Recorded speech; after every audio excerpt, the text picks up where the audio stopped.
toutes et à tous, c'est Ilyes. On se retrouve aujourd'hui pour une nouvelle analyse et pronostic en compagnie de Movsar Ibragimov. On va parler de Benoît Saint-Denis qui va faire face au plus grand défi de sa jeune carrière, puisque vous le savez, le Français va cette fois-ci affronter le légendaire Dustin Poirier, co-main event de l'UFC 299. Ça se passe le dimanche 10 mars à Miami. Spectacle garanti entre ces deux guerriers. Il faut dire aussi que si Benoît décroche la victoire, il serait plus proche que jamais de disputer un combat pour la ceinture dans un avenir proche. On va en parler donc avec Movsar Ibragimov, énorme parcours amateur derrière lui. Il a été champion d'Europe aux IMAF, il a décroché la médaille de bronze au championnat du monde IMAF également.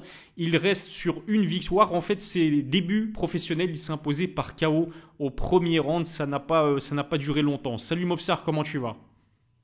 Salut Les, ça va super et toi?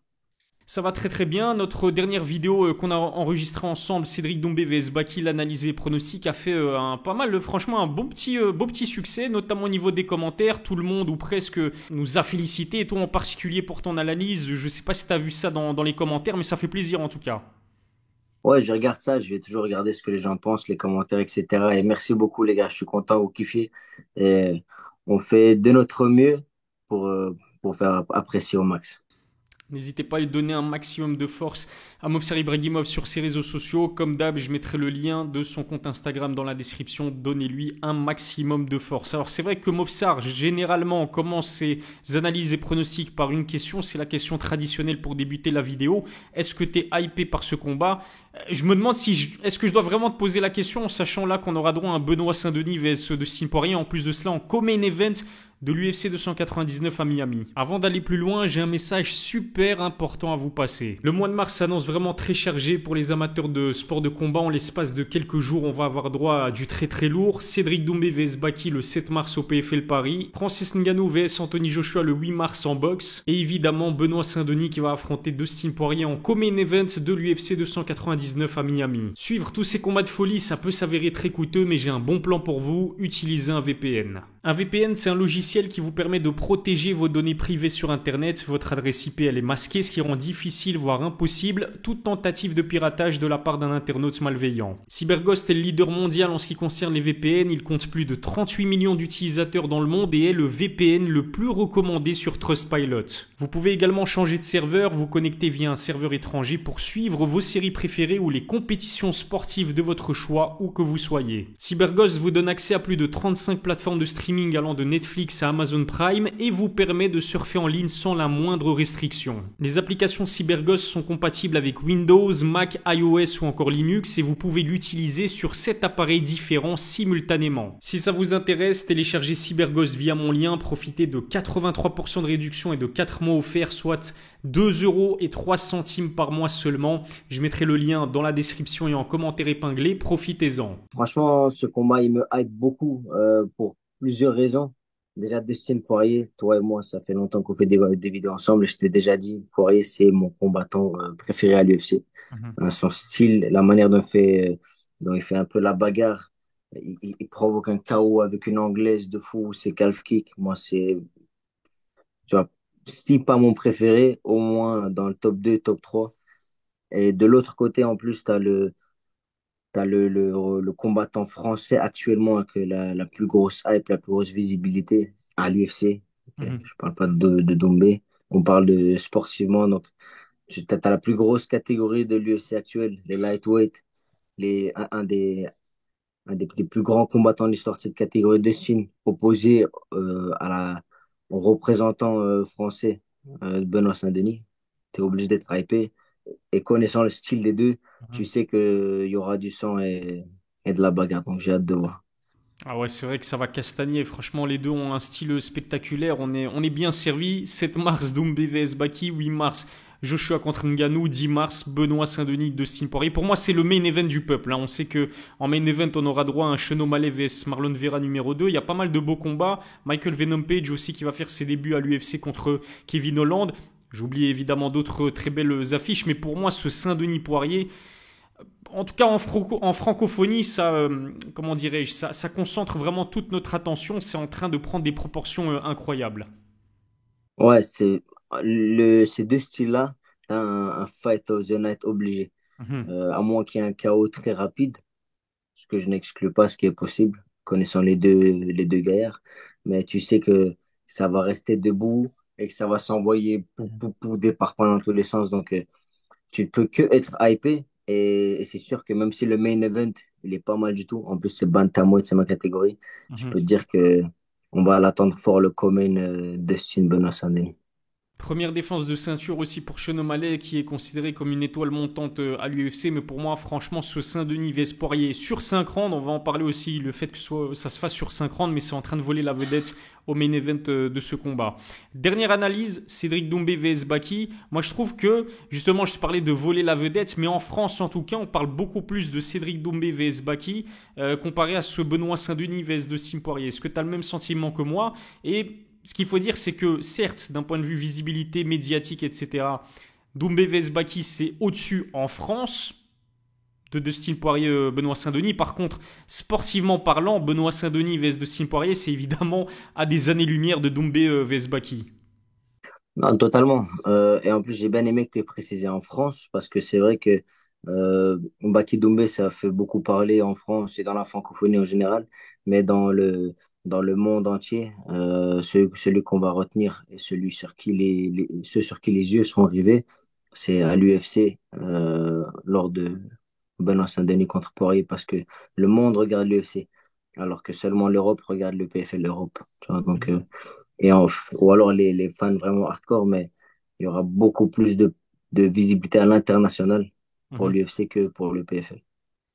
Et puis Doumbé vs Baki, c'est plus, ça attire plus aussi le grand public. Tu vois, peut-être même des personnes qui ont jamais calculé le MMA de leur vie, voire même les sports de combat tout court. Alors que Benoît Saint-Denis, Dustin Poirier, c'est non seulement les personnes qui aiment le MMA, en fait, c'est les fans hardcore de MMA qui sont à fond sur ce Saint-Denis vs Poirier parce qu'on sait que c'est une affiche vraiment extrêmement intéressante. On va parler de Dustin, l'un de tes combattants favoris, comme tu l'as précisé, et pour cause, c'est quand même l'un des meilleurs poids légers de l'histoire de l'UFC. Il a battu des légendes, 2 fois Holloway, 2 fois McGregor, il a battu qui Eddie Alvarez, il a battu qui encore Justin Gaethje, même s'il s'est fait battre ensuite par Justin. Il a battu Michael Chandler, ça c'était plus récemment.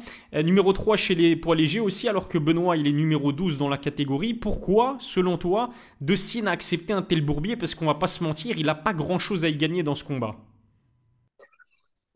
Je pense qu'il y a plusieurs raisons, et la première raison, c'est la plus évidente, c'est pour la kifta, Mhm. c'est pour la grosse moula. Dustin, Dustin, il ressort d'une défaite contre Gaethje. Il vient de prendre un KO. Donc, la course à la ceinture, elle devient de plus en plus dure pour lui.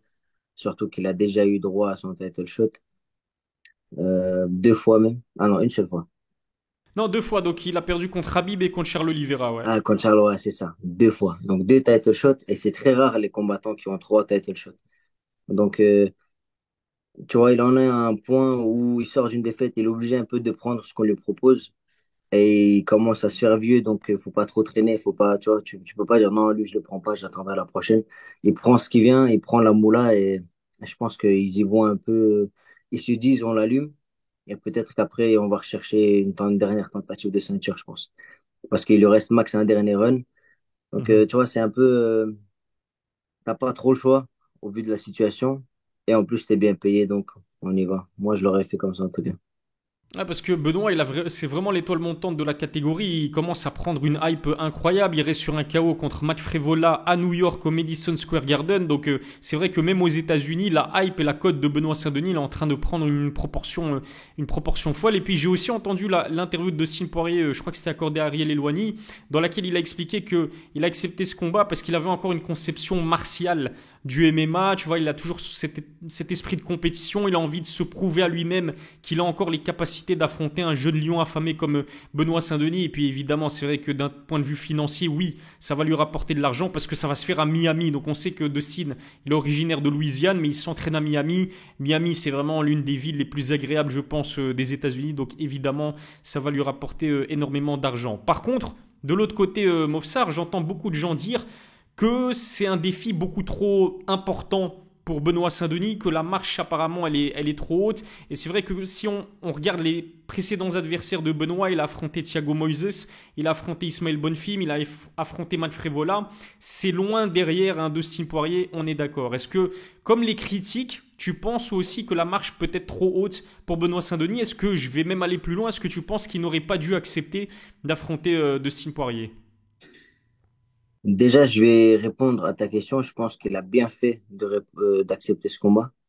Euh, il a très bien fait parce que on lui propose un bond de fou dans le classement. Euh, et peut-être que c'est risqué, c'est vrai, mais gros risque, une grosse récompense. Mhm. Tu vois, donc moi, je pense que c'est totalement le genre de risque que tu dois prendre dans une carrière, surtout si tu vises. Tu vois, si les risques que tu prends ne te font pas peur, c'est que tu risques pas assez gros. C'est que tu n'as Mhm. pas d'assez gros objectifs, tu vois. Donc, moi, je pense que c'est normal à un moment donné, tu dois prendre des risques, tu dois avoir un peu la boule au ventre quand tu te lances dans un truc. Donc, ça, déjà, je respecte et je trouve qu'ils ont fait un sale travail là-dedans. Et est-ce que c'est un combat trop dur? Ça va être un combat dur, ça c'est incontestable. Mais à partir d'un certain niveau, tu peux plus t'attendre à avoir des combats faciles.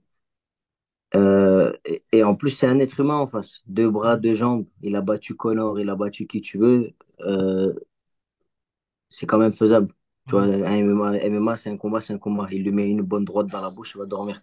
Et même s'il est au-dessus de ce que Benoît Saint-Denis a affronté jusqu'à maintenant, Benoît Saint-Denis, il a fini tout ce qu'il a affronté jusqu'à maintenant et il les a survolés. Donc, on ne sait pas actuellement où il se situe dans cette catégorie. Donc, je pense que c'est une très bonne décision de prendre ce combat. C'est le genre de risque qu'ils doivent prendre pour avoir une bonne image face à l'UFC, montrer une bonne image de la France et montrer que t'en veux. Ah, je peux pas dire mieux, je peux pas dire mieux, je suis totalement d'accord avec ce que tu viens de dire. D'ailleurs, certains pensaient la même chose de Conor McGregor avant qu'il affronte José Aldo. Les critiques, elles étaient les mêmes, tu vois. Je vais pas comparer Benoît Saint-Denis à Conor McGregor, mais tu vois dans quel sens je veux le dire. Je me souviens que même des combattants disaient que Conor allait se faire broyer littéralement par José Aldo, qui était invaincu depuis plusieurs années, il roulait sur toute la concurrence. Et puis on a vu comment ça s'est passé. Conor, il lui a suffi d'un seul coup bien placé pour éteindre José Aldo. Et puis comme tu l'as dit, high risk, high reward. Et est-ce qu'il a vraiment quelque chose à y perdre, Benoît? S'il perd contre Dustin Poirier, bah, c'est une légende vivante de l'UFC. Au contraire, il a pas grand-chose à y perdre et au final, il a tout à y gagner, en vérité. Ouais, c'est ça. Et de toute façon, tout quoi que tu fasses, tu auras toujours des gens qui vont te critiquer. Donc, moi, je trouve qu'il faut juste poursuivre ses rêves. Et en plus, il est jeune, Benoît Saint-Denis, il a le temps. Tu vois, même si au pire, il prend une défaite, il peut remonter, tu vois. Mhm. Il peut remonter la pente. Et il a une bonne équipe pour le faire. Donc, pour moi, ça aurait été bête de ne pas prendre cette occasion, cette chance qu'on te donne de briller. Parce que, tu vois, les grandes personnes, les grands combattants, c'est ceux qui savent saisir les bonnes occasions et, et de l'occasion, tu crées l'opportunité, tu vois. Donc, j'ai hâte de voir ce qu'il va faire de ce combat. Il faut pas dire non à Dana White, il faut pas dire non à l'UFC parce que sinon tu risques d'être mal vu par l'organisation. Donc évidemment que Benoît et son équipe ont très très bien fait de vouloir affronter Dustin Poirier et d'accepter de relever ce défi. D'ailleurs, ce qui ressort un petit peu de mon interview avec Daniel Warin que j'ai faite il y a quelques semaines, c'est que non seulement Daniel, non seulement l'équipe entière de Benoît et non seulement Benoît lui-même, euh, ils ont aucun complexe d'infériorité dans le fait d'aller affronter Dustin Poirier. Ils se disent pas qu'ils vont affronter une légende, au contraire, ils se disent qu'ils vont aller exploser, soulever même, j'ai envie de dire, pour pas être trop vulgaire, Dustin Poirier. C'est la bonne mentalité pour affronter un gars de la trempe de Dustin, c'est-à-dire ne pas se laisser faire, ne pas se laisser marcher dessus et y aller, comme tu l'as dit, c'est un gars qui a deux jambes et deux bras comme Benoît. Mais c'est exactement ça. Moi, je pense que c'est ça qu'il faut faire. Si tu commences à trop respecter le mec en face, à trop, tu vois, lui vanter ses mérites, petit à petit, ça te rentre dans la tête et t'arrives pas à te libérer, tu vois. Un peu comme Jordan Zebo contre Doumbé. Tu dois Mhm, pas trop le respecter. Tu dis, ok, il est fort, il a fait tout ce qu'il a fait, mais je vais l'allumer. Et tu vois, Benoît Saint-Denis, c'est une bête, tu vois. mhm. Il va y aller, il va l'allumer. Donc, moi, je pense que c'est la bonne approche. En plus, Daniel Warin, il en a vu des big stage, tu vois. Il a Mhm. été coach tracking de Anderson Silva. Donc, il en faut beaucoup pour l'impressionner. Je pense pas qu'il risque d'avoir peur dans ces conditions-là. Donc, pour moi, c'est ce qu'il faut. Tu prends ça comme n'importe qui d'autre. et t'es confiant. Si t'es pas confiant en toi, change de discipline, tu vois. Tu débordes de confiance, tu vois, et tu dis que tu vas arracher son crâne. Et pour moi, c'est le personnage qu'incarne Benoît. Et c'est au moins ça qu'il faut pour aller battre Dustin Poirier. Ah, il va y aller pour faire du très très sale à Dustin Poirier. Et justement, je suis sûr que dans la tête de Benoît Saint-Denis, il dit qu'il veut lui faire du très très sale. C'est lui démontrer aussi du respect. C'est-à-dire qu'il le prend au sérieux, évidemment. Comment ne pas prendre au sérieux Dustin Poirier, qui encore une fois est une légende vivante de la catégorie des poids légers. Toi qui aimes beaucoup Dustin Poirier, comment est-ce que tu définirais son style justement au diamant de Louisiane? Hum, il a une très grosse anglaise. Il vient d'un background en anglaise. Euh, Tu vois, il envoie des fois des high kicks, des trucs, ceinture noire de jiu-jitsu. Donc, en vrai, il est complet. Il a une très bonne défense de takedown, etc. Mais ce qui fait vraiment sa force, c'est son anglaise. Mhm. Il est très big pour la KT. Ouais. Il est très big pour la KT. Et grosse anglaise avec un gros rythme. Boum, boum. Il débute, il débute. Head movement. Boum, boum, boum, boum. Tu vois, c'est pas le genre à revenir en garde beaucoup. Il est là. Hop, hop, hop. Et il envoie des coups. Il fait beaucoup de mouvements avec la tête. En fait, ça fait qu'il prend beaucoup de coups. Très dur à mettre KO, même s'il a pris un gros high kick là contre Geji. Il tombe pas KO en général. Donc, tu vois, c'est le genre de. Il y a du KO. Il s'échange des coups et c'est le premier qui tombe qui a perdu, tu vois. Mhm. Donc, moi, c'est un style que j'aime beaucoup chez lui. Il a une très bonne gestion du timing, du rythme, une très grosse précision, beaucoup de patates. Et il met des KO pou, pou, pou, pou, où il Mhm. envoie. Ouais, tu vois, magnifique. Franchement, moi, j'aime beaucoup son anglaise adaptée au MMA.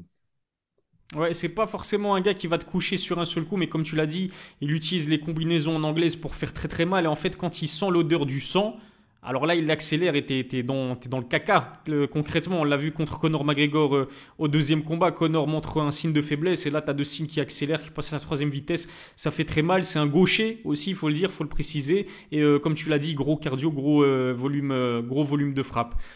Pareil pour Benoît Saint-Denis, comment est-ce que tu définirais son style? D'ailleurs, Benoît Saint-Denis, comme Dustin Poirier, est aussi gaucher. Je ne sais pas si ça peut changer quelque chose à ce combat-là par rapport à leurs précédents adversaires ou pas.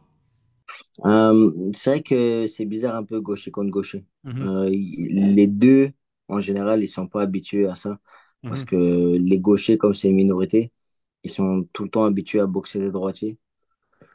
Et là, quand deux gauchers s'opposent, les deux, ils vont être un peu, tu vois, c'est un peu bizarre. Parce qu'en général, les gauchers, ils se servent beaucoup de leur jambe arrière pour envoyer à mhm, l'intérieur, alors que là, leur jambe arrière, elle va à l'extérieur. Enfin, tu vois, ceux qui mhm, regardent la vidéo essaient de visualiser que, tu vois, c'est bizarre pour eux. mhm. Parce que l'angle de leur frappe des jambes, surtout les bizarres, surtout pour Benoît Saint-Denis qui envoie beaucoup sa jambe arrière.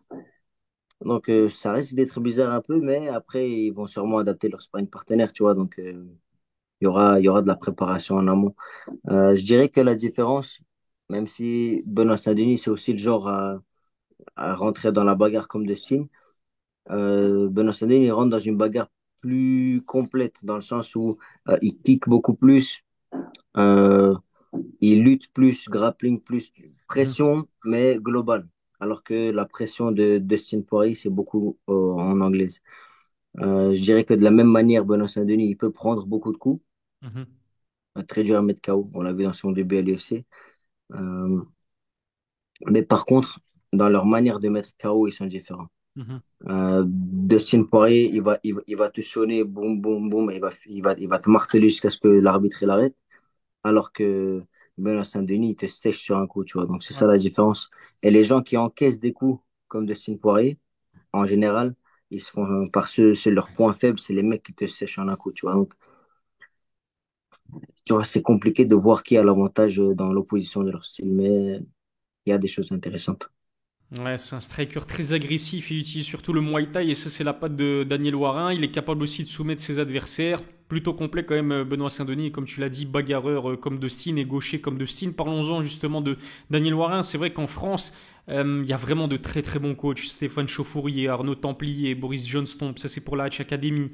Johnny Frachet pour l'US Métro Paris. Fernand Lopez, quand même, hein, il est décrié, mais on peut le considérer comme l'un des meilleurs coachs français pour le MMA Factory. et Daniel Warin qui monte de plus en plus en puissance grâce à Benoît Saint-Denis. Il a aussi Romain Debienne sous ses ordres. Il a qui d'autre? Il a Mathieu Leto Duclos. Je vais pas tous les citer. Et précédemment, par le passé, il a coaché des légendes comme Anderson Silva, Lyoto Machida ou encore Tarek Safieddine qui est belge comme nous. Daniel Warin, tu dirais que c'est le meilleur coach français à l'heure actuelle? J'ai pas assez de connaissances pour te dire le meilleur ou pas, parce que parmi ceux que tu as cités, tu en as vraiment qui ont fait de grandes choses. Et d'ailleurs, tu as oublié de citer Aldric Cassata qui a Manon Ouais, Fiorot. c'est vrai. Boxing Squad. Ouais, tu vois, t'as des gros coachs en France. Et ce qui est sûr et certain, c'est que Daniel Warren se place parmi eux. Et peut-être au vu de son expérience, il est peut-être même un peu au-dessus, mais tu vois, c'est pas tellement une compétition. On est content de les avoir dans la francophonie. Mais c'est sûr que c'est un très très grand coach. Il a fait beaucoup de choses. Il a une très grosse expérience. Il est dans ce game depuis le début que ce game existe quasiment. Donc c'est sûr que c'est quelque chose qui te met en confiance d'avoir quelqu'un comme lui dans ton coin. En plus, c'est le genre de personne qui a toujours des contacts. Tu vois, Mhm. c'est un avantage dans le sport. Tu as besoin de contacts pour avoir des bons sparring, pour avoir des bons gars, pour rentrer là, pour rentrer ici. Tu vois, c'est le genre de mec qui va à Miami 2 semaines avant le combat, il connaît quelqu'un qui connaît quelqu'un qui va lui donner une Ouais. salle de sport. Tu comprends? Donc, c'est des avantages non négligeables. C'est un confort et c'est sûr que ça va faciliter la préparation de ce combat qui risque d'être plutôt difficile.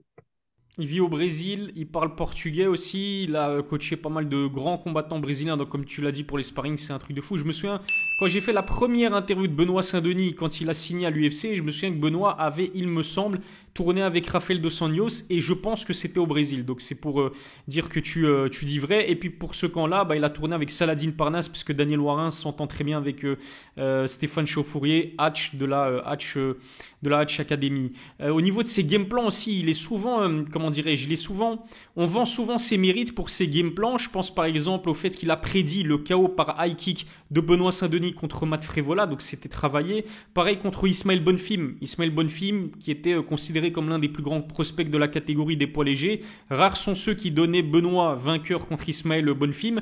Et la stratégie mise en place par Daniel Warin, c'était de démolir les bras d'Ismaël Bonfim en utilisant les middle. Donc ouais, effectivement, en termes de game plan, c'est peut-être ce qui se fait de mieux au niveau du MMA français, Daniel Warin.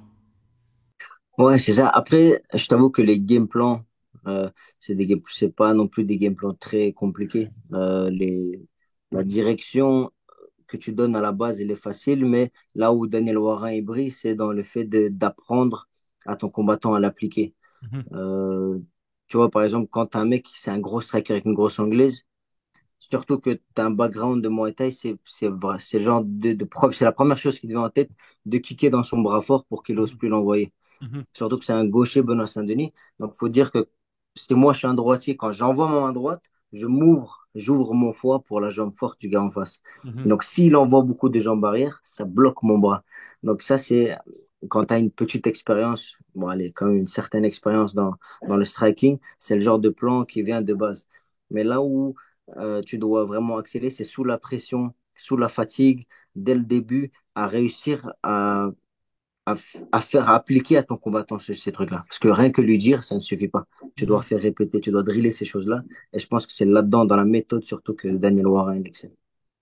Exactement. Merci pour les précisions, hein, Mofsar. On sent aussi toute ton expérience en striking. Benoît, il est jeune, hein, on dirait pas quand on le regarde à son physique et à son vécu, mais il est super jeune. Il vient de fêter à peine ses 28 ans. Il compte 14 combats, 13 victoires, toutes sur finish, 4 par KO TKO, 9 par soumission. Une seule défaite, c'était contre Eliseo Zaleski dos Santos en short notice dans la catégorie au-dessus chez Paul Welter et pour sa première à l'UFC. Depuis, il a finalisé ses 5 adversaires, ce qui lui permet de trôner aujourd'hui à la 12e place de la catégorie la plus compliquée à l'UFC, c'est-à-dire la catégorie des poids légers. Parcours quasiment sans faute, hein, Movsar pour Benoît Saint-Denis jusqu'à présent. Ouais, totalement. En plus, sa seule défaite, son gars, et après, ils ont trouvé que il a été suspendu pour doping. Ouais. Donc, même ça, en vrai, tu peux lui pardonner. Totalement, il a fait du crime. Quand il prend le micro, il dit, ouais, il y a personne qui peut tenir 3 fois 5 rounds avec moi. Ouais. Et il a prouvé jusqu'à maintenant que c'était vrai. Est-ce qu'il va continuer? J'ai hâte de voir. Mais il a totalement mérité sa place et il l'a fait avec la manière, tu vois. Les finish sur finish. À l'UFC, dans la catégorie la plus chargée, comme tu as dit, il faut le faire. Et il n'y en a pas beaucoup qui en sont capables. Je crois que tu as dit 3 fois 5 rounds, tu voulais dire 3 rounds de 5 minutes plutôt. Ah Ou ouais, 5 ouais, rounds bah, de trois, 3 ouais, rounds. ça, Ouais, dans bref. trois. Ouais, Ouais, c'est trois ça. rounds, ça. Ouais. Tranquille. Je m'en mêle les pinceaux. Non, t'inquiète, même moi, ça m'arrive souvent de m'en mêler les pinceaux. Il y a un débat qui fait rage depuis quelques temps aussi dans le MMA français, Mofsar, et j'aimerais vraiment avoir ton avis là-dessus. La fameuse histoire du visage du MMA français. Cédric Doumbé se considère comme étant le visage du MMA français. Benoît Saint-Denis n'était pas d'accord avec lui. Il considère Benoît que c'est soit de Cyril Gane, soit de lui. Benoît Saint-Denis qui est le véritable visage du MMA français. C'est quoi ton avis concernant cette thématique-là, qui revient souvent ces derniers temps? Franchement, j'ai déjà pensé à ça. Je trouve que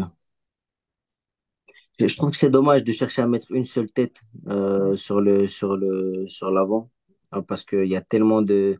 En fait, ils sont beaucoup là-haut, tu vois. Euh, Parmi les gens qui ont fait beaucoup de choses, il y a Benoît, il y a Manon Fiorot, euh, il y a Cyril Gane, il y a Doumbé pour le côté médiatique, il y a Saladin. Mhm. Tu vois, donc ils sont tellement et commencer à faire des oui, mais lui il a fait ça, oui, mais lui il a fait ça, oui, mais lui il est classé là. Ça y est, on s'en fout, frère. Euh, Médiatiquement, Doumbé il a assis. Tu vois, on va prendre quoi pour juger ça? Les abonnés sur Instagram, ton classement à l'UFC, mais lui il est pas à l'UFC, donc on sait pas. Tu vois, au final, moi je pense que c'est le genre de questions bêtes qui mettra jamais personne d'accord. Tu vois, c'est comme te dire c'est qui le meilleur entre Ronaldo et Messi. On s'en Ouais. fout, les deux ils sont très bien, tu vois. Donc, je pense que c'est le genre de question, c'est juste pour créer des disputes entre les fans. On devrait juste se réjouir d'avoir tous ces combattants qui représentent la francophonie comme ils le font, au lieu de chercher à faire un classement pour voir qui est le meilleur. Tu vois, tout le monde est au top et on est très bien avec tout le monde. C'est une très très bonne réponse. Mofsar d'ailleurs, Daniel Warin m'avait dit la même chose quand je lui ai posé la question. Et effectivement, là, le MMA français, il est en pleine ébullition. Il y a Saladin Parnasse, Manon Fiorot, Cédric Doumbé, même Baïsangour Shamsuzinov, Benoît Saint-Denis, Cyril Gane, qu'on oublie un petit peu. Hein. Cyril, il se fait de plus en plus discret. C'est vrai qu'il n'a pas combattu depuis septembre 2023, mais je suis sûr que dès l'annonce de son prochain combat, imaginons qu'il affronte un Sergei Pavlovitch, ça risque de repartir de plus belle. Concentrons-nous sur Benoît Saint-Denis qui a une fanbase qui a explosé en 2023. Hein. Moufsar, il est aujourd'hui en fait le troisième combattant français le plus suivi sur Instagram, justement derrière Cyril Gane et Cédric Doumbé. Comment est-ce que tu l'expliques cette explosion soudaine en termes de popularité? C'est dû déjà à son parcours à l'UFC jusqu'à maintenant. Il a fait que des finishes. Il a beaucoup parlé, il a un certain charisme. Donc forcément, rien que par ses performances, il prend beaucoup d'abonnés. Et d'ailleurs pas qu'en France, dans le monde entier. Et aussi en France, sa popularité est due au fait que le Benoît Saint-Denis, c'est le français moyen. Les Français peuvent plus facilement s'identifier à lui, tu vois, c'est comme un peu les super-héros. Plus tu arrives à t'identifier à un super-héros, plus tu t'attaches. Et donc c'est un peu ce qui se passe avec lui. Donc voilà, c'est très simple et il mérite totalement la hype qu'il a autour de lui. Ouais, exactement, il défend les couleurs de la France fièrement. Ça, je pense aussi que ça joue évidemment dans son succès. Il est nationaliste et voilà, on est tous fiers de nos origines. Évidemment, lui, bah, il est de France et il est fier de représenter les couleurs de la France. Et comme tu l'as dit, son style spectaculaire, agressif, le fait qu'il affiche fièrement sa confiance en lui aussi, ça doit peser dans la balance. Revenons sur le plan sportif aussi de ce combat contre Dustin Poirier. Pour la première fois de sa jeune carrière, Benoît va quand même prendre part à un combat sur 3 et pas sur 5 rounds. Dustin, lui, on sait qu'il est habitué, même si c'est vrai qu'il a rarement combattu jusque 5 rounds. Dustin, à part quelques exceptions, notamment contre Dan Hooker, hein, il me semble que c'était un 5 rounds, une guerre absolue, mais généralement, soit il finalise ses adversaires avant, soit lui-même se fait finir comme contre Khabib ou Charles Oliveira. De ce que tu as vu de la part des deux combattants, lequel s'arrange le plus, le fait que ce soit un 5 rounds et pas un 3 rounds, même si je pose la question, mais je connais évidemment la réponse. Bah oui, forcément, celui qui a l'avantage, c'est Dustin Poirier, parce qu'il a déjà fait des 5 rounds, et même s'il n'a pas été au bout des 5 rounds, il a fait les prépas pour ces 5 Mhm. rounds. Donc, il s'est préparé pour ça, alors que c'est la première fois pour Benoît Saint-Denis. Forcément, quand tu as l'expérience, tu sais mieux gérer, etc. T'es témoin. moins l'appréhension des championship rounds, comme on les appelle. Quand c'est la première fois, tu sais que tu t'es préparé, mais tant que tu n'y as pas été, tu sais pas vraiment, tu vois. C'est comme tu te prépares à courir un marathon, mais tant que tu n'as pas couru le marathon, tu sais pas vraiment ce que c'est de courir le Mhm. marathon, tu vois. Donc, Ouais. et c'est un peu la même chose, c'est un peu la même chose ici. Donc, Dustin, il part un peu avec une longueur d'avance sur ça, mais ils vont se préparer sérieusement et j'ai déjà vu quelques vidéos, quelques trucs de Benoît Saint-Denis qui se préparent. C'est sûr qu'ils le font de la bonne manière. Mais Mhm. bon, encore une fois, vu les deux personnages, est-ce que ça va aller jusque-là? Bonne chance.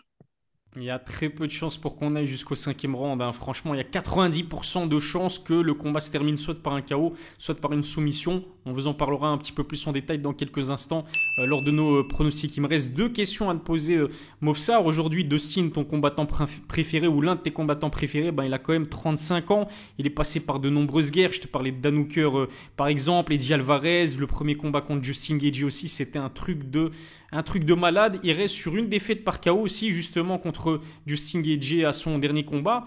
Est-ce qu'on peut parler d'un léger déclin, notamment d'un déclin physique ou pas du tout?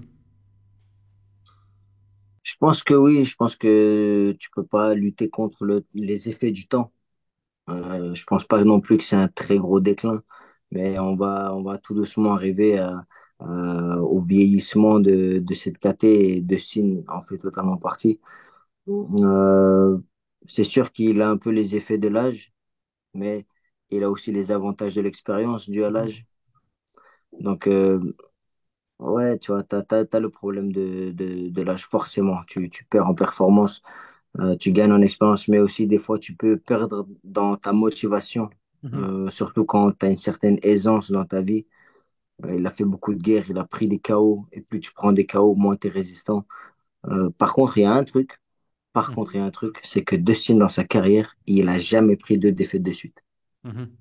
Il a jamais pris de défaite de suite. Victoire, défaite, victoire, défaite. Chaque fois qu'il a une défaite, il est revenu avec une victoire. Et là, il sort d'une défaite. Donc, est-ce que Benoît Saint-Denis va briser le cycle? C'est ça que j'ai hâte de voir, moi. Parce que tu vas regarder, il a jamais pris de défaite de suite. Mhm. Franchement, c'est un truc, ça me fait toujours rire avec lui. Et donc, on va voir un peu ce qu'il va faire cette fois.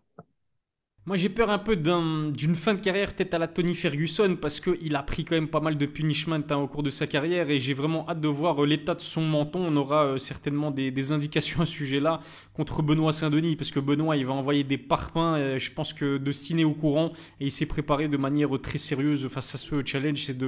C'est pareil aussi du côté de Benoît Saint-Denis. Il est au courant qu'il va affronter un gars qui va jamais rien lâcher. En fait, que ce soit De Cine ou Benoît, d'ailleurs Benoît il a jamais pris de KO pour l'instant dans sa carrière, mais Benoît comme De Cine ils vendent chèrement leur peau, faut les mettre KO ou les soumettre, les endormir pour les battre. Bon, tu vas me dire que contre Charles Oliveira, De Cine a tapé, mais bref, tu vois ce que je veux dire. Ce qui est sûr, et je rebondis sur ce que tu as dit, c'est que la catégorie elle est vieillissante, puisque dans le top, Poirier il a 35 ans, Gaethje 35, Oliveira 34, Chandler 37, hormis Islam Makachev qui est champion qui en a 32 et Arman Saroukian qui est aussi l'une des étoiles montantes de la division qui en a 27, ça a beaucoup vieilli. Pour moi, Benoît a vraiment une place à prendre dans le top de la catégorie. Est-ce que tu es d'accord avec moi? Il a 28 ans, hein, je le rappelle, Benoît. Ah ouais, totalement. C'est ça que je disais quand je disais que la catégorie est vieillissante.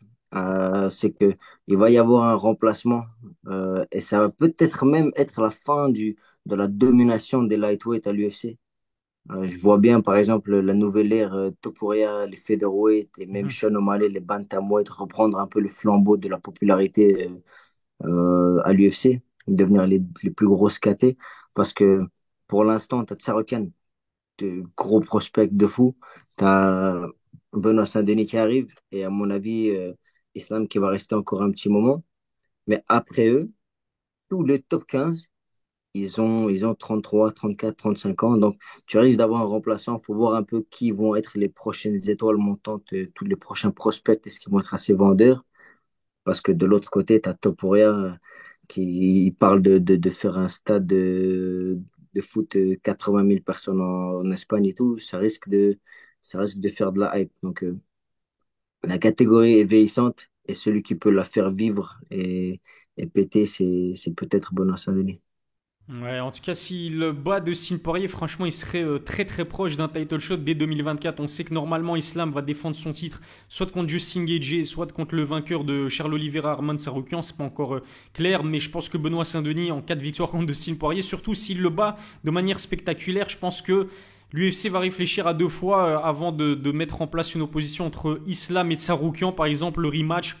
Sportivement, c'est intéressant, mais financièrement, est-ce que ça l'est? Je trouve pas. Pareil pour un Oliveira Islam Makhachev, le rematch, on l'a déjà vu, c'était l'un des combats de l'année en 2023. Mais imagine un Islam Makhachev Benoît Saint-Denis à condition que Benoît explose de Sine. Je pense qu'il y a vraiment il y a quelque chose à faire. Merci Movsar d'avoir répondu à mes questions. Il m'en reste une dernière, la plus importante. C'est quoi ton pronostic pour le co-main event de l'UFC 299 entre Benoît Saint-Denis et Dustin Poirier?